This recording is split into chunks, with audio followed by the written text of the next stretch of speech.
এই দেশ গড়ে উঠেছে পাহাড় আর সমতলে মানুষের পরিশ্রমে। তাদের জীবনে সুখ আছে, দুঃখ আছে, আর আছে প্রত্যাশা। সেই প্রত্যাশার কেন্দ্রে রয়েছে নেতৃত্ব, যারা মানুষের পাশে থাকার প্রতিশ্রুতি দেন। নেতৃত্বের পরিচয় শুধু নির্বাচনের দিনেই সীমাবদ্ধ নয়। পাহাড় হোক বা সমতল, মানুষ চায় নিয়মিত যোগাযোগ, সরাসরি কথা বলার সুযোগ, আর বাস্তব সমস্যা সমাধানের আন্তরিক উদ্যোগ। কারো ঘরে অসুখ, কারো জমির সমস্যা, কারো সন্তানের পড়াশোনার চিন্তা, এই ছোট ছোট বিষয়ই মানুষের বড় আশায় লুকিয়ে থাকে। মানুষ চায় এমন নেতৃত্ব, যারা কথা শুনেন, কষ্ট বুঝেন, আর সমাধানের পথে হাঁটেন। নেতৃত্ব মানে দূরে থাকা নয়, নেতৃত্ব মানে কাছে আসা। নেতৃত্বের পরিচয় শুধু নির্বাচনের দিনেই সীমাবদ্ধ নয়। পাহাড় হোক বা সমতল, মানুষ চায় নিয়মিত যোগাযোগ, সরাসরি কথা বলার সুযোগ, আর বাস্তব সমস্যা সমাধানের আন্তরিক উদ্যোগ। কারো ঘরে অসুখ, কারো জমির সমস্যা, কারো সন্তানের পড়াশোনার চিন্তা, এই ছোট ছোট বিষয়ই মানুষের বড় আশায় লুকিয়ে থাকে।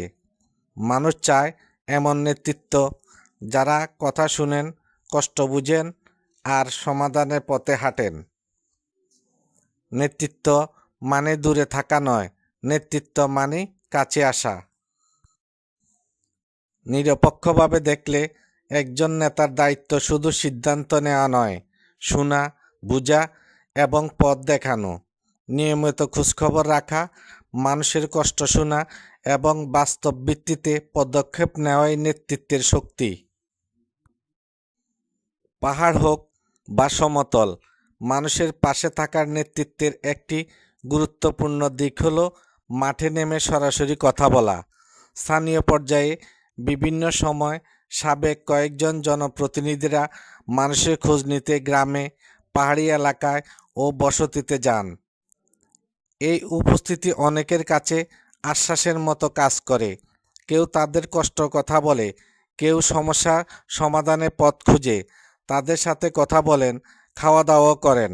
নেতৃত্বের এই মানবিক দিকটাই মানুষের সঙ্গে সংযোগের সেতু তৈরি করেছে।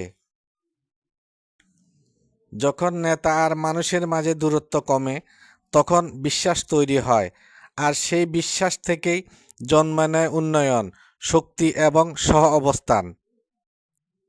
পাহাড় হোক বা সমতল, এই দেশের মানুষ চায় এমন নেতৃত্ব, যারা শুধু কথা নয়, কাজের পাশে থাকেন। মানুষের গল্পে আমাদের ভবিষ্যতে পথ দেখায় পরিবেশের আলো।